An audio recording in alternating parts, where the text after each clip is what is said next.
Assalamualaikum warahmatullahi wabarakatuh.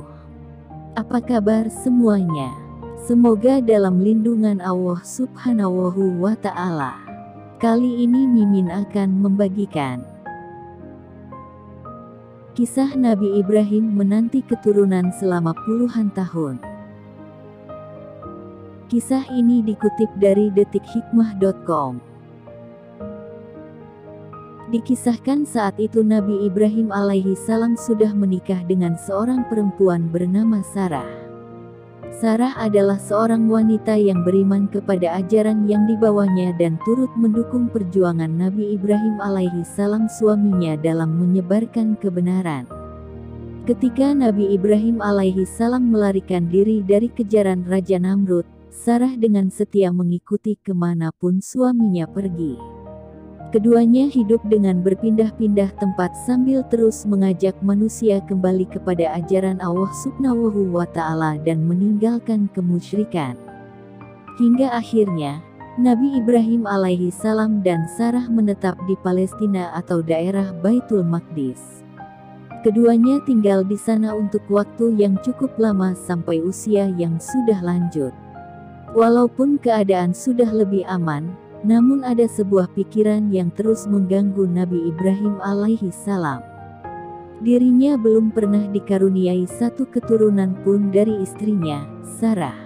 Nabi Ibrahim alaihi salam belum juga diberikan keturunan oleh Allah Subhanahu wa Ta'ala meskipun ia terus berusaha dan berdoa. Tak ada satu tanda pun yang menunjukkan bahwa Sarah hamil. Penantian panjang Nabi Ibrahim alaihi salam dan Sarah di daerah Baitul Maqdis itu berlangsung selama 20 tahun lamanya. Hingga pada akhirnya Sarah berkata kepada Nabi Ibrahim alaihi salam, "Sungguh, Rabb tidak memberiku anak.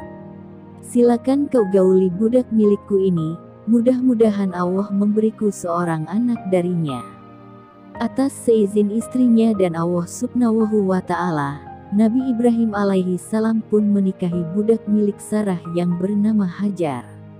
Benar saja, Allah Subhanahu wa Ta'ala mengaruniai Nabi Ibrahim alaihi salam dengan seorang anak melalui istrinya yang kedua tersebut. Melihat mantan budaknya yang berhasil memberikan keturunan kepada Nabi Ibrahim alaihi salam, Sarah menjadi cemburu. Sarah kemudian meminta Hajar untuk pergi dari hadapannya sehingga ia tidak lagi melihat wajahnya. Dengan hati yang amat berat, Nabi Ibrahim alaihi salam pun membawa Hajar bersama anaknya yang sudah lahir, Ismail, ke sebuah tempat sunyi dan terpencil. Ia meninggalkan anak dan istrinya di tempat itu sendirian. Saat Nabi Ibrahim alaihi salam beranjak pergi, Hajar membuntutinya dan mencengkram bajunya. Hajar berkata, "Hai Ibrahim, hendak kemana kau pergi dan meninggalkan kami di lembah tanpa teman atau apapun di sini?" Hajar terus mengucapkan itu beberapa kali, namun Nabi Ibrahim alaihi salam tak juga menoleh maupun menjawab. Kemudian Hajar bertanya, "Allahkah yang menyuruhmu untuk melakukan hal ini?" "Ya," jawab Ibrahim. Hajar akhirnya mengatakan, "Kalau begitu, ia tidak akan menelantarkan kami." Akhirnya Hajar melepaskan suaminya pergi untuk ditinggal sendirian bersama anaknya di tempat sunyi tersebut. Di tempat itulah yang kelak menjadi sebuah tempat bernama Makkah. Nabi Ibrahim alaihi salam pergi meninggalkan keduanya bukan dengan hati yang tenang. Sebaliknya, ia justru sedih dan khawatir. Anak yang telah lama dinantikannya dan istrinya itu malah harus ditinggalkan di tempat tanpa manusia dan tanpa tanaman. Namun jika Allah Subhanahu wa Ta'ala sudah menghendaki sesuatu, maka Nabi Ibrahim alaihi salam akan selalu menaatinya. Setibanya di Bukit Saniyah, tempat di mana Hajar dan Ismail sudah tidak melihatnya, Ibrahim alaihi salam memanjatkan doa dengan mengangkat kedua tangannya.